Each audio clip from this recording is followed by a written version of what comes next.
Hello, welcome to Royal Enfield with cheese. The Royal Enfield Himalayan is my bike and I am the cheese. I get a lot of people saying, hey, your bike looks really cool, but only at 450? Come on, man, you can't go fast with a 450. Well, we'll find out. But first, let's see if this Porsche can outrun this Himalayan.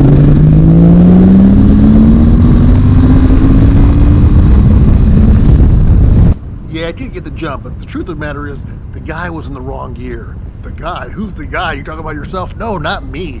This is not me. This is not my Himalayan.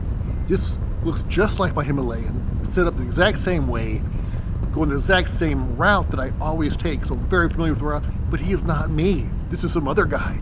The guy that just dropped off this wonderful footage of this commute to show how well the Himalayan could go on the freeway. Because I am a complete law-abiding citizen and always obey the speed limit at all costs, no matter what. This guy here has no regard. I don't know who this guy is. He just dropped it off. He said, do with it what you will. I am anonymous. I don't care. Nobody cares about me.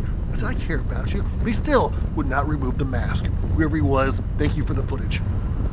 But like I said, I'm very familiar with the route, so he's now just getting on the freeway, doing some freeway speeds. He did mention, though, that it was windy.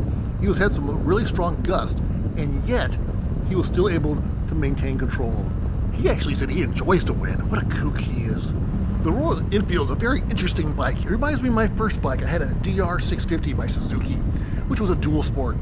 I feel like this is pretty much everything the DR was supposed to be, but it wasn't. Like, DR sucked at everything. This one actually is really good at everything so far that I've ridden on. Like, it rides good on the freeway. It rides good on twisty roads, and for the little off-roading I've done, it does great. I don't feel like you're compromising on anything. The DR650, I feel like it did everything, but it did everything bad. So back to the Himalayan.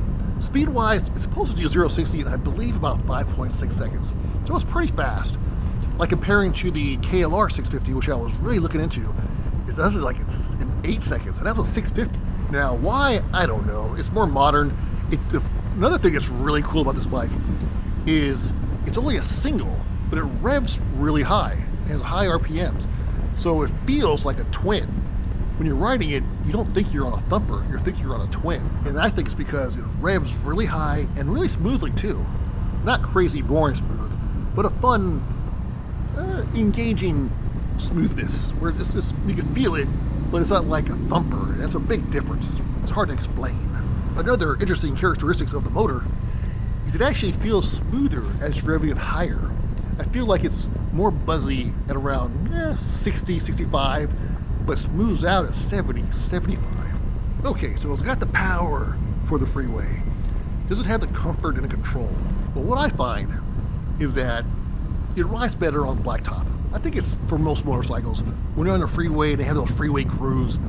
It kind of gets a little squirrely. You totally feel in control, but you prefer the blacktop. Plus, also like the different joints of the concretes. You can feel it a little bit. Now, my last bike was a Triumph America. That was like a cruiser, and it was a 855cc, and it had plenty of power. I would say, to tell you the truth, I think the Royal Enfield was faster. Not by much, but I believe it felt faster to me. And it felt like it handled the different joints in the concrete, where it separates better on the Royal Enfield by far. I actually felt nervous whenever I saw those kind of uneven concretes where you gotta like change from one concrete to another. And the little grooves I felt was more pronounced on the Triumph. But the Royal Enfield soaks it up much better. It's not a heavy bike though, so I feel like, of course, if you're comparing it to a big Harley or a big old Goldwing or something, I think it's, of course, night and day. Not that I have experience with either one, but I'm assuming with the big windshield and the heavier weight, it's gonna feel better. But I wouldn't hesitate to ride this thing all day. I'd probably need to rest every 2 hours or so to get off the seat a little bit. But besides that, I mean, it'll go. And like I said, it doesn't feel like you're straining the motor even when the RPMs are a little higher. Say if you're doing like 70, 75, 80 miles an hour, but it doesn't feel like you're straining at all. It'll just cruise. It actually, like I said, it feels almost smoother when you're going faster. So I have not had any problems with the bike, reliability-wise. I had no issues, and I feel like it's not straining. So he can do it. I feel like, yeah, I could definitely go easily 2 hours, maybe take a 30-minute break and get back on there for another 2. I could do it. I've done 4 hours in a day and could easily go 6 or 8 more without a doubt. And I have a new cushion for my seat. Because the seat, that's probably the biggest thing when it comes to comfort-wise.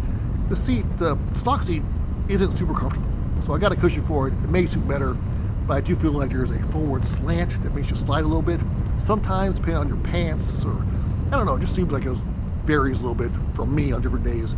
Some days I don't feel like I notice it, and some days I feel like I notice it too much.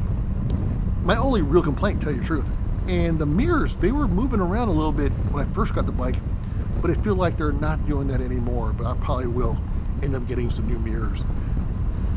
So in closing, yeah, the bike handles the freeway much better than I expected. Handles higher speed much better than I expected. It's faster than I expected.